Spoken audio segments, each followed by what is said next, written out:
Okay, this scripture is Proverbs chapter 19, verse 17, and it says, "If you help the poor, you are lending to the Lord, and He will repay you." So it's saying that if you give to the poor, if you help them, you're lending to the Lord, and He will repay you. One of the things that this scripture reminds me of is a friend of mine, Reggie, who used to say, "If you lend to Reggie, you'll never go broke." And what he was trying to say in that is that whenever, if you help him, if you do something for him, that he's going to be there for you for the rest of your life. Like, he'll always be there to help you. Um, there was this time when my garbage disposal went out in my house in the sink. The garbage disposal stopped working. I messed with it to see if there was a short or something like that, and I just couldn't get it to work, and I knew for sure it wouldn't work. So I needed to change it out, and I started pricing the garbage disposals, and I found it where I could get it for about $65, something like that, and which I had, but I just didn't get around to do it. Like, I was kind of just not getting around to doing it, procrastinating. Well, anyway, then there's this guy that I was helping, a homeless guy that I had been ministering to. And he was, when he was 18 years old, his mother passed away, and he had no kind of relationship with his father-in-law or his stepfather, and no relationship at all. And he was really hurt by his mom passing away, and he just kind of left, went with his friends, started getting into trouble, and ended up getting arrested. And because of that, he got a felony on his record, and he had a hard time getting a job. He was still didn't have a lot of skills to be an adult, and didn't have anybody really leading him in that. So now he's a homeless, and I had brought him to church with me a couple times. I had bought him meals a couple times, and trying to help him to get up on his feet. And this one night, my wife and I are laying in our bed, and we're watching the news.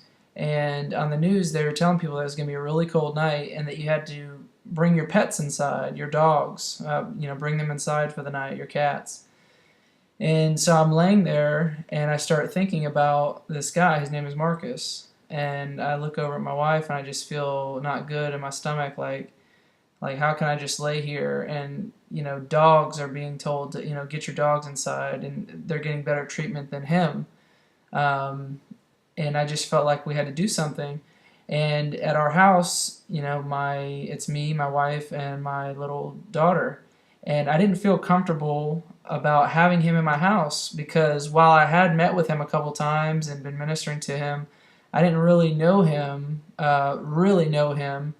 and know what he could be capable of, and I just didn't feel comfortable bringing him in my house. So I talked to my wife, and I was like, hey, we both agreed that let's get him a hotel for the night. And we actually thought about this scripture, like, hey, if you give to the poor, you're lending to the Lord. So I went out, and I found him, and I brought him to a hotel, and I also bought him some clothes, and let him stay there for the night. And before I did, I was there, and he was very thankful, and that he was going to have a bed to sleep in. And I talked with him, and I prayed with him, and then I left him, and I went back home, and then in the morning I would come back and get him and bring him to church with me. So that and the clothes that I bought, it ended up being around $65, like, for real. That's how much it came out to. For the hotel. It wasn't a very expensive hotel, and that plus some clothes that I bought him. So within a week, within a couple days actually, for some reason, I just checked the little switch on the garbage disposal when it was filling up with water, and it came on. The garbage disposal worked. I tried it multiple times. It worked. It's been working. This happened over 2 years ago, and the garbage disposal's been working ever since. I know for sure it wasn't just a short. I know for sure it wasn't working, because I didn't want to buy a new one. I messed with it a couple times to try to see if I can get it to work. It was not working. And then after we did this, all of a sudden it worked. And this scripture says, if you give to the poor, you're lending to the Lord, and He will reward us for what we've done. He'll repay us. And I think about the scripture now, and I'm kind of like, man, if we really believe this scripture, if we really believe that if we give to the poor, that we're lending to the Lord, and that He will repay us, if we believe that, and this is a challenge to me because I don't always do this, but if I really believe that, why would I ever hesitate to give to the poor or to help somebody that's poor? If I really believe that, God's good for it.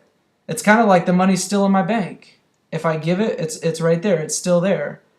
So if I believe that God's good for it, then any opportunity I see to help the poor, it's an opportunity for me to be a blessing to somebody at no cost to myself. Because if I give to the poor, I'm lending to the Lord, and He will repay me. And I saw Him do that so clearly in that situation with me and my wife and our garbage disposal. And we saw God do that. And that was like, wow, we saw that scripture come to life. And now we're in situations where we want to start helping more people. And we're realizing, like, we don't have to hesitate on that. If we give to the poor, God is going to repay us. So in that, I want to challenge my fellow Christians to consider that scripture and consider that, we believe the word. Let's stir ourselves up to act on a scripture like this, that God's going to repay us. So let's get out there and let's do more of these deeds of helping people, showing people the love of Christ, and being a blessing to people, knowing that we have an unlimited pot. Every time we give to somebody, it's going to fill back up. So that scripture is Proverbs chapter 19, verse 17, one word.